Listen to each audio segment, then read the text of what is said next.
August 15th, 1977 started like many other days for Elvis Presley. He woke up in the afternoon as he usually did.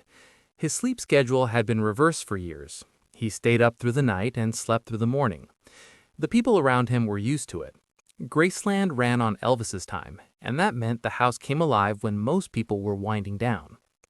That evening, Elvis had a dental appointment. His dentist, Dr. Lester Hoffman, had been treating him for years. The appointment was scheduled for late at night, which was not unusual. Elvis rarely did anything during normal business hours. Dr. Hoffman had long adjusted to Elvis's schedule, as had most of the professionals in his life. The appointment went ahead, and Elvis returned to Graceland in the early hours of August 16. When he got back, the house was not empty. Graceland rarely was. His fiancée, Ginger Alden, was there. She had been living at Graceland and was a regular presence in Elvis's daily life during that period. A few members of his staff were around as well. Some of his close circle, the group of friends and employees who had been with him for years, were also in the house. This was normal. Elvis did not like being alone, and there were almost always people nearby, even in the middle of the night. The mood that evening was not tense or unusual in any noticeable way. Elvis had a tour coming up. He was scheduled to leave Graceland on August 16 for a concert in Portland, Maine. The preparations for the tour had been ongoing. His personal physician, Dr. George Nicolopoulos, had been managing his health in the lead-up to the dates. Elvis had dealt with a number of health problems over the years, and touring always put additional strain on his body. But the departure was set, the schedule was in place, and no one around him was expecting anything out of the ordinary. What people did notice, though, was that Elvis's health had been declining for some time. Those who were close to him could see it. He had gained weight, and he was dealing with several medical conditions that had been getting worse over the years. He had issues with his colon, his liver, and other organs. He was taking a significant number of prescription medications, which Dr. Nicolopoulos had been prescribing to manage various conditions. The people around him were aware that he was not in the best shape, but Elvis had pushed through difficult stretches before. He had always shown up when it counted. The upcoming tour was not seen as a reason for alarm by most of those in his circle. Ginger Alden later described that night as quiet. Elvis came home from the dentist and was in a calm mood. There was no argument, no unusual behavior, nothing that stood out to her as a warning sign. They spent time together, and at some point, Elvis mentioned that he could not sleep. This was also not unusual. Insomnia had been part of his life for a long time. He often dealt with restless nights, and the people around him had learned not to treat it as a problem. It was simply part of how he lived. At some point in those early morning hours, Elvis moved through the house on his own. Graceland was large enough that a person could find a quiet corner without disturbing anyone. Elvis knew every part of that house. He had lived there since 1957. It was not just a home to him, it was the place he returned to no matter where the tours took him, no matter what was happening in his public life. Graceland was the one constant. The piano was in the music room. Elvis had played piano his whole life. He was not always given credit for his piano playing because the guitar had become so closely connected to his image, but those who knew him well understood that the piano was where he went when he wanted to be alone with music. It was not a performance instrument for him in those private moments. It was just something he returned to, the same way some people might sit outside or take a walk when they needed to settle their thoughts. That night, he sat down at the piano. Ginger was nearby. The house was quiet. No one was expecting anything from him. There was no show to prepare for, no audience waiting. It was just Elvis in his own home in the early hours of what would turn out to be the last full day of his life, sitting at a piano the way he had done hundreds of times before. Elvis Presley had a deep and lifelong connection to the piano. It was the first instrument he ever truly explored on his own. Long before the guitar became his signature, before the performances and the records, there was a boy in Tupelo, Mississippi, who would sit at whatever keyboard he could find and pick out melodies by ear. He never had formal training. He learned by listening and by feel. That approach never left him, even as he became one of the most recognized musicians in the world. The piano meant something different to Elvis than the guitar did. The guitar was tied to his public identity. It was what he held on stage, what appeared in every photograph, what people associated with his name. But the piano was more personal. It was where he worked things out quietly. People who spent time at Graceland over the years talked about hearing Elvis at the piano late at night, just playing through songs, gospel numbers mostly, old hymns he had grown up with in church. He was not rehearsing, he was not preparing anything. He was simply playing because it gave him something that the rest of his life, with all its noise and attention, could not always provide. In his final years, gospel music had become increasingly important to him. He had recorded 3 gospel albums during his career, and the third one, He Touched Me, had won him a Grammy in 1972. It was one of only 3 Grammys he ever received, and all 3 were for gospel recordings. That fact surprised some people, given the scale of his career in pop and rock and roll, but it made complete sense to those who knew him well. Gospel was where Elvis felt most at home musically. It connected him to his childhood, to his mother, to the Assembly of God Church where he first heard music that moved him. But gospel was not the only thing he returned to in those quiet moments. He also had a deep appreciation for country music, and in his final years he had been drawn to songs that carried a certain weight to them. Songs about loss, about time passing, about things that could not be changed. One of those songs was Blue Eyes Crying in the Rain. The song was written by Fred Rose and had been around since the 1940s. It had been recorded by various artists over the decades, but it was Willie Nelson's version, released in 1975, that brought it back into wide circulation. Willie Nelson had included it on his album Red-Headed Stranger, and it became one of the defining songs of his career. Elvis heard it and connected with it immediately. There was something in the melody and the words that spoke to him. The song is about 2 people meeting for what both of them understand is the last time. It is not angry or bitter, it is just sad in a quiet way, the kind of sadness that comes from accepting something rather than fighting it. Elvis recorded Blue Eyes Crying in the Rain and began performing it live during his concert tours in 1976 and into 1977. Those who saw him perform it in those final months described it as one of the most genuine moments in his shows. When Elvis sang certain songs, there was a distance between him and the material.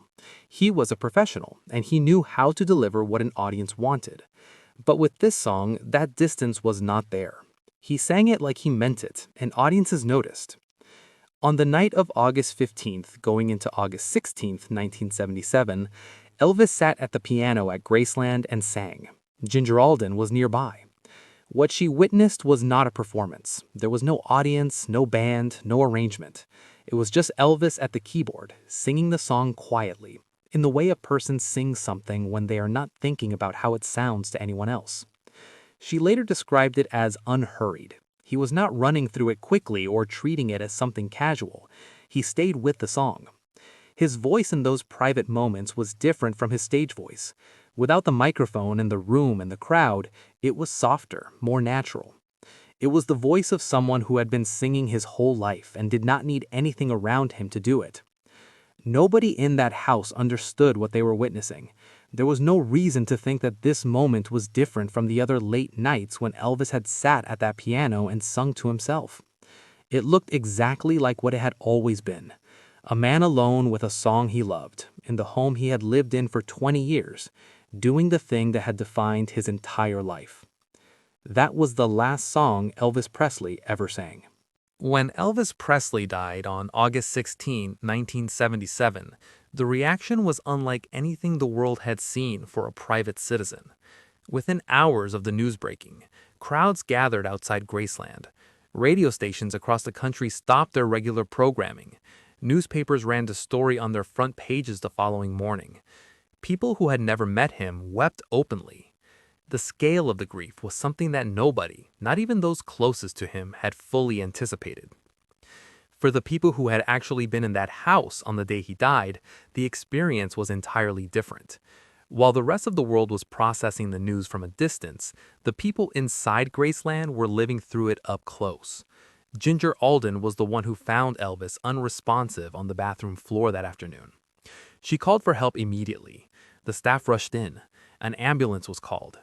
Elvis was taken to Baptist Memorial Hospital in Memphis, where he was pronounced dead later that day. The official cause of death was cardiac arrhythmia, though his long history of prescription drug use was understood to have played a significant role in his deteriorating health. For Ginger Alden, the days and weeks that followed were overwhelming. She was 20 years old at the time. She had been with Elvis for less than a year. Their relationship had moved quickly, and she had found herself at the center of his world in a very short period of time. Now, that world had collapsed, and she was suddenly a person of significant public interest. Reporters wanted to speak with her. People wanted to know what his final hours had been like, what he had said, what he had done. The curiosity was intense, and it did not let up quickly. She chose, for the most part, to stay quiet. There were some early interviews in the immediate aftermath of his death, as was unavoidable given her position, but she did not tell the full story of that night. She did not talk about the piano, or the song, or what she had witnessed in those quiet hours before everything changed. That part she kept to herself. There are understandable reasons why someone in her position would make that choice. Grief does not follow a schedule, and the grief of losing someone suddenly, at that age, in those circumstances, is not something that resolves quickly. Beyond the personal loss, there was also the matter of how anything she said would be received. Elvis's world after his death became complicated very quickly. There were people who had known him for decades who began telling their stories publicly, some in ways that were not flattering. Books came out. Accounts were given that Elvis himself would never have approved of. The line between remembering someone and exploiting their memory became blurry very fast. Ginger Alden was aware of all of this. She had seen how the people around Elvis had been treated, how their words had been taken and sometimes twisted or sensationalized. A private moment like the one she had witnessed at the piano was not something that belonged in that environment. It was too personal, too quiet, too small in the best sense of the word. It was not a dramatic story. It was just a man singing a song in his own home. But she understood that in the hands of the media and the public appetite for Elvis content, even a simple moment like that could be turned into something it was not. So she stayed silent. Years passed. The world's relationship with Elvis's memory continued to evolve. There were tribute concerts, anniversary specials, documentaries, and a constant stream of books written by people who had known him. Memphis continued to draw visitors to Graceland by the hundreds of thousands each year. Elvis remained a cultural presence even decades after his death, which was unusual and spoke to something real about the connection people had with him. Through all of that, Ginger Alden said nothing about the piano and the song. It was not that she had forgotten, it was that she was not ready, or the moment was not right, or she simply felt that some things were better kept private. 20 years is a long time to hold something, but it is not hard to understand why she did.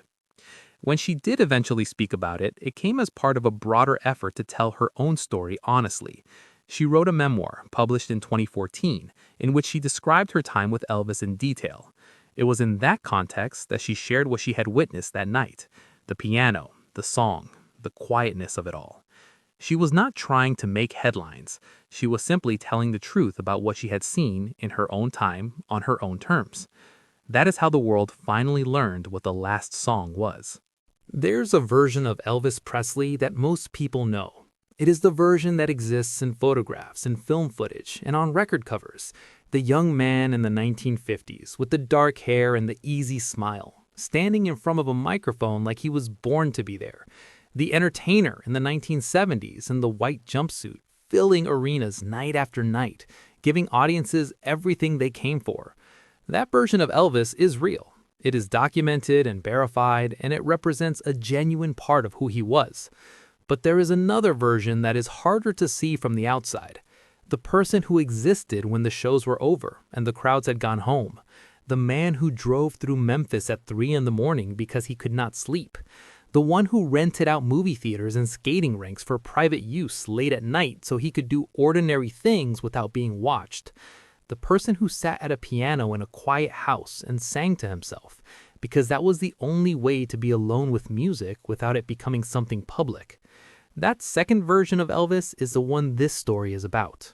What happened at that piano on the night of August 15th, going into August 16th, 1977, was not significant because of what came after it. It would be easy to assign meaning to it only because of the timing, only because it turned out to be the last time. But that would miss the point. The reason it matters is because of what it shows about how Elvis related to music when nobody was asking anything of him. His entire adult life, music had been tied to expectation. From the moment his first record came out in 1954, there was always something being asked of him. Perform this song, record that album, do another tour, show up and be Elvis. The demands never stopped, and for the most part, he met them. He was a professional in the truest sense, someone who understood his obligations and fulfilled them even when his health was failing and the personal cost was high. But the piano in the early hours of the morning was outside of all of that. Nobody was asking him to sit down and play. Nobody needed a performance. There was no set list, no contract, no audience waiting. He went to that piano because he wanted to, in the same way he had been going to pianos his whole life, going back to a childhood in Tupelo where music was one of the few things that belonged entirely to him. The song he chose that night also says something. Blue Eyes Crying in the Rain is not a showy song. It does not give a singer much to work with in terms of vocal performance. It's a simple melody with simple words about acceptance and loss. Elvis had performed it on stage, but what Ginger Alden witnessed that night was something different from a stage performance. He was not demonstrating anything. He was just sitting with a song that meant something to him, singing it in the way people sing when they are not performing, when the voice drops to its natural register and there is no effort to impress anyone. This is worth understanding in the context of who Elvis was and what his life had become by 1977. He was 42 years old. His health had been declining for several years. The touring schedule had been relentless. The personal losses had accumulated. His mother, who had been the most important person in his life, had died in 1958, and he had never fully recovered from that. His marriage to Priscilla had ended in divorce. His relationship with his daughter Lisa Marie was something he valued deeply but could not always maintain consistently given the nature of his life. By the summer of 1977, there was a weight to his existence that the people around him could see, even if they did not always speak about it directly. And yet, there he was at the piano, singing, not out of obligation, not for anyone else, just because that was what he did. Music had been the constant in a life that had very few of them. It had been there before the fame, and it was still there at the end, unchanged in the most fundamental way. When people talk about what made Elvis Presley different from other entertainers of his era, they usually point to the voice or the timing or the way he combined influences that had never been brought together before. All of that is true and worth saying. But the story of that last night at the piano points to something more basic than any of it. Music was not something Elvis did. It was something he was. And that did not stop when the audiences went home. It did not stop when the tours ended or the health declined or the night grew quiet. It was still there at the very end, in a still house, at an old piano, with no one listening but one person who would carry it with her for the next 20 years before she finally told the world what she had heard.